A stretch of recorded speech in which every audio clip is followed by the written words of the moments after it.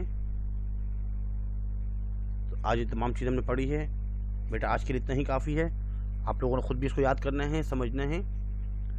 اللہ حافظ بیٹا، جزاکم اللہ خیر۔